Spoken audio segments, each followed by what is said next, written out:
Praise the lord. మన ప్రభువైన యేసుక్రీస్తు నామమున మీకు అందరికీ శుభాలు తెలియజేస్తున్నాను. ఈరోజు దేవుని వాగ్దానం మార్చ్ 1, 2026 సంవత్సరం.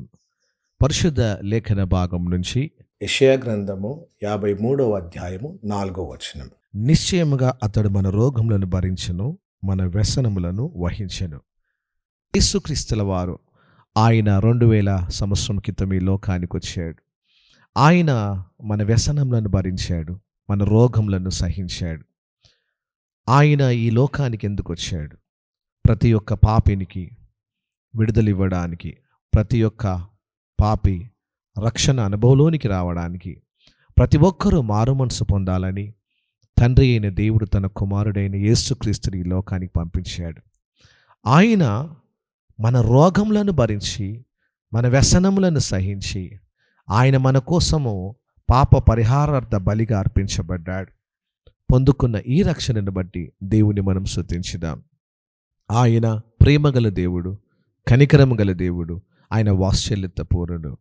ఏ ఒక్కరు నశించిపోకుండా ప్రతివారు రక్షించబడాలని కాబట్టి తన ప్రియ కుమారుడైన యేసుక్రీస్తుని లోకానికి పంపించి నీ పాపమును, నీ రోగమును, నీ వ్యసనములను, నీ సమస్యలన్నిటి నుండి నిన్ను విడిపించడానికి ఆయన పరలోకం నుండి పంపబడ్డాడు.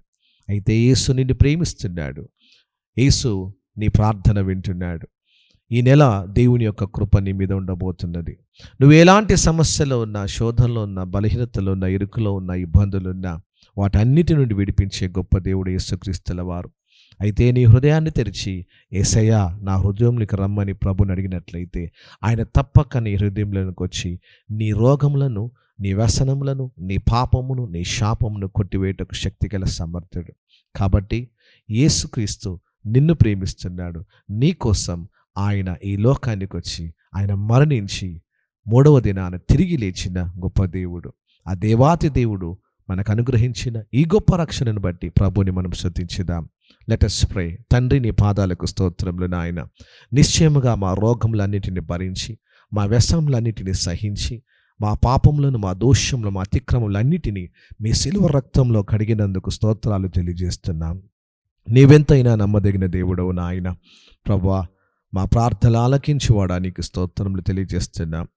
తండ్రి, ఈ వాక్యము వింటున్న ప్రతి బిడ్డను మీరు దీవించండి, మీరు ఆశీర్వదించండి, మీరు బలపరచండి, మీరు స్థిరపరచండి. ఎలాంటి వ్యాధి ఉన్నా, ఎలాంటి వ్యసనములున్నా, ఎలాంటి నాయన మరణకరమైన రోగముల చేత బాధపడుతున్నప్పటికీ నీ వాక్కును పంపించి వారిని స్వస్థపరచమని ప్రార్థిస్తున్నాం.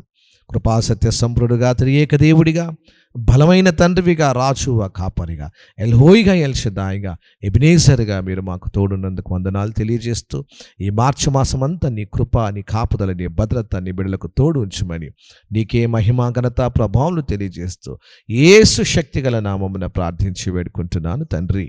ఆమేన్.